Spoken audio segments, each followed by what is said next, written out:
अमरावतीमध्ये स्पर्धा परीक्षांची तयारी करणाऱ्या विद्यार्थ्यांसाठी प्रेरणादायी उपक्रमाचं आयोजन करण्यात आलं। स्पर्धा परीक्षा संस्कार शिबिर उत्साहात पार पडलं। यावेळी विद्यार्थ्यांशी थेट संवाद साधत त्यांना प्रशासन, स्पर्धा परीक्षा आणि भविष्यातील करिअरबाबत मार्गदर्शन करण्यात आलं। तसंच विद्यार्थ्यांना अमरावती जिल्ह्यातील विविध शासकीय कार्यालयांना भेट देऊन प्रत्यक्ष प्रशासनाची माहितीही देण्यात आली। IAS स्पर्धा परीक्षा संस्कार शिबिराला विद्यार्थ्यांचा उत्स्फूर्त प्रतिसाद मिळाला। या शिबिरामध्ये विद्यार्थ्यांशी संवाद साधत त्यांना स्पर्धा परीक्षा, प्रशासनातील संधी आणि करिअर नियोजन बाबत महत्त्वपूर्ण मार्गदर्शन करण्यात आलं। विद्यार्थ्यांच्या मनातील प्रश्न समजून घेत त्यांना पुढील वाटचालीसाठी शुभेच्छा देण्यात आल्या। विशेष म्हणजे विद्यार्थ्यांना अमरावती जिल्ह्यातील विविध शासकीय कार्यालयांना भेट देण्यात आली।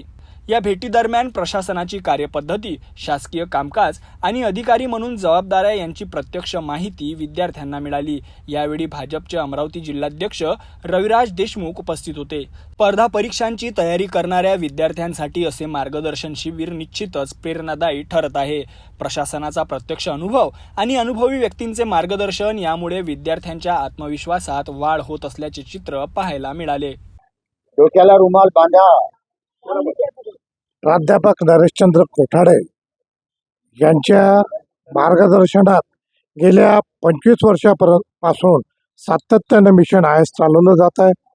यातून जो पाया असतो IASचा तो घडत आहे आणि 150 पेक्षा जास्त IAS अधिकाऱ्यांनी या भारताच्या नव्या पिढीला मार्गदर्शन केलेलं आहे।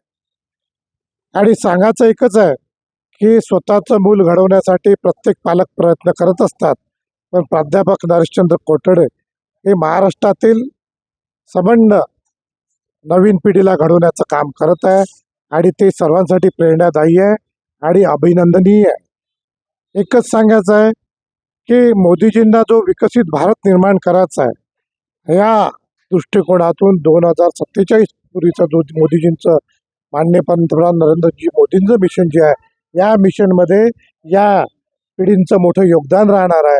यातले बरेच जण IAS IPS अधिकारी राहणार आहे आणि या आपल्या भारताची मान जगभरात उंचावण्याचं काम ही नवी पिढी करणार आहे आणि ही पिढी घडवण्याचं काम खऱ्या अर्थानं प्राध्यापक नरेशचंद्रजी कोठाडे करत आहे आणि त्यांची संबंध टीम करत आहे। त्यांचं खूप खूप अभिनंदन करतो आणि त्यांना धन्यवाद पण देतो की आपण ज्या महाराष्ट्रात घडवतो आहे, हा महाराष्ट्र देशातलं पहिलं विकसित राज्य राहणार आहे आणि त्यात तुमचं फार मोठं योगदान राहणार आहे।